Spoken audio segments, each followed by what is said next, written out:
বাংলার ক্ষেত্রে কতটা পরিবর্তন রয়েছে আবহাওয়াতে খুব সংক্ষিপ্ত আকারে জানাবো। প্রথমেই সিস্টেম সম্পর্কে জানতে হবে। সিস্টেম বলতে 10 তারিখের দিকে একটি ঘূর্ণাবর্ত তৈরি হবে উত্তর বঙ্গোপসাগরে। আর এই ঘূর্ণাবর্তের জন্য বিক্ষিপ্ত পশ্চিমবঙ্গে দক্ষিণবঙ্গের কিছু কিছু জেলাতে বৃষ্টি আসতে পারে। অন্যদিকে আবার কালী পুজোর সময় একটা নিম্নচাপ তৈরি হতে পারে খুব ছোটোখাটো ধরনের। সেই নিম্নচাপ যদিও নিচের দিকে যেতে পারে, অর্থাৎ নিচের এই রাজ্যগুলোতে প্রভাব পড়বে, কিন্তু জলীয় বাষ্প আসার জন্য পশ্চিমবঙ্গে দক্ষিণবঙ্গে মেঘলা আকাশ এবং হালকা বৃষ্টি হতে পারে। শক্তি ঘূর্ণিঝড়ের যে আপডেট রয়েছে, শক্তি ঘূর্ণিঝড় কিন্তু শক্তি হারিয়েছে এবং সেটা এই মুহূর্তে পূর্ব এবং দক্ষিণ পূর্ব দিকে আসছে। এই মুহূর্তে মধ্য আরব সাগরে রয়েছে এবং আগামী 12 ঘন্টার মধ্যে সেটা উত্তর পূর্ব আরব সাগরের কাছে চলে আসবে এবং সেটা সাধারণ নিম্নচাপে পরিণত হয়ে একেবারে শক্তি হারিয়ে ফেলবে। আমরা দেখে নেবার চেষ্টা করব খুব সংক্ষিপ্ত আকারে কোথায় কোথায় কি পূর্বাভাস রয়েছে। এখনো পর্যন্ত যে আপডেট আমরা পাচ্ছি তাতে আজকে রাতের দিকে কোথাও কোনো বৃষ্টির সম্ভাবনা বা পূর্বাভাস নেই। আগামীকালের দিকের যা পূর্বাভাস আমরা দেখতে পাচ্ছি তাতে তাপমাত্রা থাকতে পারে 24 থেকে 26 ডিগ্রি সেন্টিগ্রেডের মধ্যে। কোনো রকম বৃষ্টির পূর্বাভাস নেই, তবে প্রচণ্ড কুয়াশার পূর্বাভাস রয়েছে পশ্চিমবঙ্গে দক্ষিণবঙ্গে দক্ষিণ বাংলাদেশের দিকে। বেশ ঘন কুয়াশা আসতে পারে, কুয়াশাচ্ছন্ন একটা পরিবেশ থাকতে পারে। দুপুর থেকে সন্ধ্যার মধ্যে বিক্ষিপ্ত বৃষ্টিপাতের চান্স রয়েছে। যে সমস্ত জেলাগুলোতে হতে পারে, যেমন বলা হয়েছে যে 24 পরগনা, মেদিনীপুর, বাঁকুড়া, ঝাড়গ্রাম, হাওড়া, এই জেলাগুলোর দিকে হতে পারে। উত্তরবঙ্গের জেলাগুলোতে সেরকম কোনো বৃষ্টি হবে না। বর্ধমান, বাঁকুড়া, পুরুলিয়া, এই সমস্ত জেলাগুলো, বিশেষ করে পুরুলিয়া, বর্ধমান, বীরভূম, মুর্শিদাবাদের দিকে কোনো বৃষ্টি নেই। ঝাড়খণ্ডে কোনো বৃষ্টি নেই। দক্ষিণ বাংলাদেশে হালকা বৃষ্টি হতে পারে।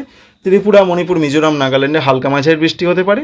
বাংলাদেশের চট্টগ্রামে হালকা মাঝারি বিক্ষিপ্ত বৃষ্টি হতে পারে। এবং রাতের দিকে, অর্থাৎ 9 তারিখ রাতের দিকে কোথাও কোনো বৃষ্টি নেই, পরিষ্কার আবহাওয়া থাকবে। 10 তারিখের দিকে আবার বিক্ষিপ্ত বৃষ্টি হতে পারে। যে আপডেট রয়েছে 10 তারিখে ঘূর্ণাবর্ত দেখতে পাচ্ছেন, এই যে ঘূর্ণাবর্ত, এই ঘূর্ণাবর্ত এফেক্টের জন্য পশ্চিমবঙ্গে দক্ষিণবঙ্গের কলকাতা, হাওড়া, হুগলি, উত্তর 24 পরগনা, দক্ষিণ 24 পরগনা, পূর্ব মেদিনীপুর, পশ্চিম মেদিনীপুর, ঝাড়গ্রাম, এই জেলাগুলোর দিকে হালকা 2-1 জায়গায় হালকা মাঝারি বৃষ্টি হতে পারে। দক্ষিণ বাংলাদেশে হতে পারে, ভারতবর্ষের ত্রিপুরা, মিজোরামে হালকা মাঝারি হতে পারে, আসাম, মেঘালয়, অরুণাচল প্রদেশেও বিক্ষিপ্ত বজ্রবিদ্যুৎ সহ হালকা মাঝারি বৃষ্টি হতে পারে। এটা ঘূর্ণাবর্ত এফেক্টের জন্য।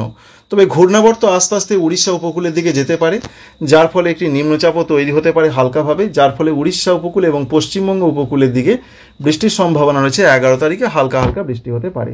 বাংলাদেশ থেকে 11 তারিখের পর বৃষ্টিটা আস্তে আস্তে কমে যাবে। ঘূর্ণাবর্ত এফেক্টটা পুরোপুরি উড়িষ্যা এবং পশ্চিমবঙ্গের দিকে আসবে।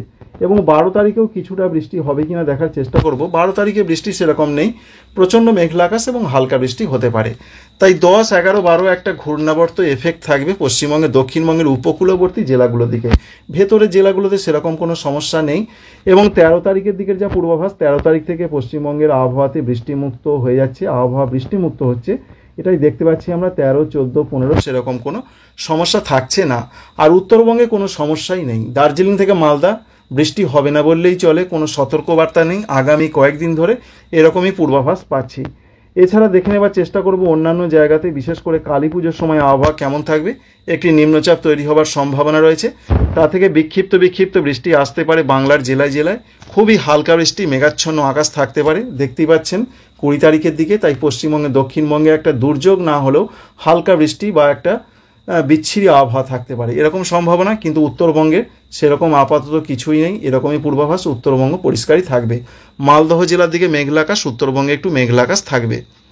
21 তারিখ, 22 তারিখ পর্যন্ত যে আপডেট আমরা পাচ্ছি, 22 তারিখের দিকেও হালকা হালকা বৃষ্টি হতে পারে নিম্নচাপের জন্য। নিম্নচাপটা মূলত যাবে অন্ধ্রপ্রদেশ, উড়িষ্যাতে কিছুটা অবশ্যই প্রভাব পড়বে। উড়িষ্যা, অন্ধ্রপ্রদেশ, তামিলনাড়ু, এই দিকেই তার প্রভাবটা পড়ার সম্ভাবনা রয়েছে। তো এখান থেকে যেটা আমরা বুঝতে পারলাম, একটা নিম্নচাপ কালী পুজোর আশেপাশে আসতে পারে। 10 তারিখে একটা ঘূর্ণাবর্ত, এর জন্য বাংলায় কিছুটা হালকা, খুব হালকা প্রভাব পড়বে উপকূলবর্তী জেলাগুলোতে। এবং এর সঙ্গে যে আপডেট আমরা পাচ্ছি, বর্ষা বিদায় আগামী 2 বা 3 দিনের মধ্যে হতে চলেছে, বিশেষ করে মহারাষ্ট্র সঙ্গে রয়েছে উত্তরপ্রদেশ, এছাড়া গুজরাটের কিছু জায়গা থেকে। তাই আশা করা হচ্ছে 15 তারিখের আশেপাশে বাংলা থেকে বর্ষা বিদায় নেবার একটা সম্ভাবনা তৈরি হতে পারে।